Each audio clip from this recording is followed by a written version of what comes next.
ایک حدیث میرا دل کرتا ہے آپ کو یاد ہو جائے، مستدرک للحاکم میں حدیث ہے۔ حضرت انس بن مالک رضی اللہ تعالیٰ عنہ فرماتے ہیں ایک بھائی حضور کی بارگاہ میں بیٹھا رہتا تھا،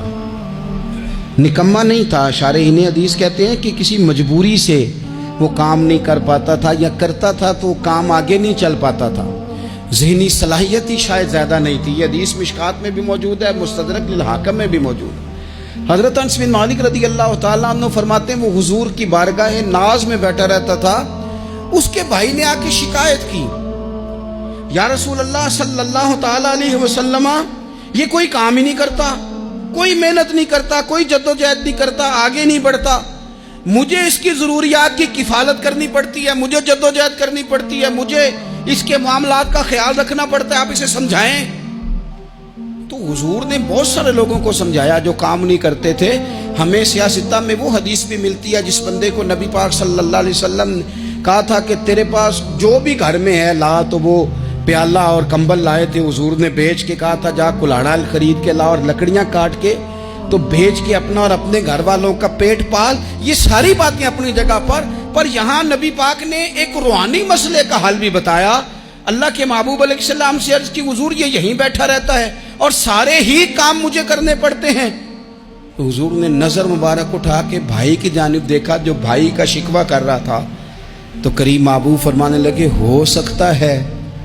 یہ جملے میرے محبوب کے، ان کو کہیں لکھنا، ان کی مٹھاس دیکھو، ان کا حسن دیکھو، اور بھائیوں کی محبت کے بیج جو رسول پاک پیوند لگا رہے ہیں اور جوڑ رہے ہیں، اور جس انداز میں بھائی کو بھائی سے ملا رہے ہیں، اس لہجے کے حسن کی مٹھاس کو بھی ذرا چکھ کے دیکھو۔ حضور فرمانے لگے ہو سکتا ہے رب تمہیں جو رزق دے رہا ہے وہ اسی بھائی کی وجہ سے دے رہا ہے۔ بھائی پائیاں دے ویری ہوندے تے بھائی ہی پائیاں دیاں باواں، او بھائی ہو سکتا ہے اس کی وجہ سے تجھے مل رہا ہو، اس کی وجہ سے۔ وہ دروازے نہ بند کریں جن دروازوں کی برکت سے روزی آتی ہے، کبھی بھی وہ کام نہ کریں جن کاموں کی اگر آپ کو کل تک برکت تھی، کل تک کام ٹھیک چل رہا تھا، کل تک نظام بہتر تھا، اور آج آپ کو محسوس ہوتا ہے کہ کہیں کمزوری آ گئی ہے، کہیں حالات اس طرح کے نہیں رہے، تو پھر آپ غور کریں کہیں ایسا تو نہیں کسی غریب کا آپ کے گھر سے رزق جاتا تھا اور آپ نے بند کر دیا، کسی کی مدد ہوتی تھی آپ نے بند کر دی، کسی کے ساتھ شفقت ہوتی تھی آپ نے بند کر دی، کوئی شخص آپ کی وجہ سے تسلی میں تھا اور پھر آپ نے اسے تکلیف میں ڈال دیا۔ اللہ کے محبوب نے فرمایا تمہارے کمزوروں کی وجہ سے تمہیں رزق دیا جاتا ہے، تمہارے ضعیفوں کی وجہ سے تمہیں رزق دیا جاتا ہے۔ تم نے تو ایک بندہ یہ کہہ کے نکال دیا کہ جا تیری تنخواہ میں نہیں دے سکتا، لیکن کیا پتا کہ اس کی تنخواہ کی وجہ سے ہی باقی سارا کچھ بھی آتا ہو،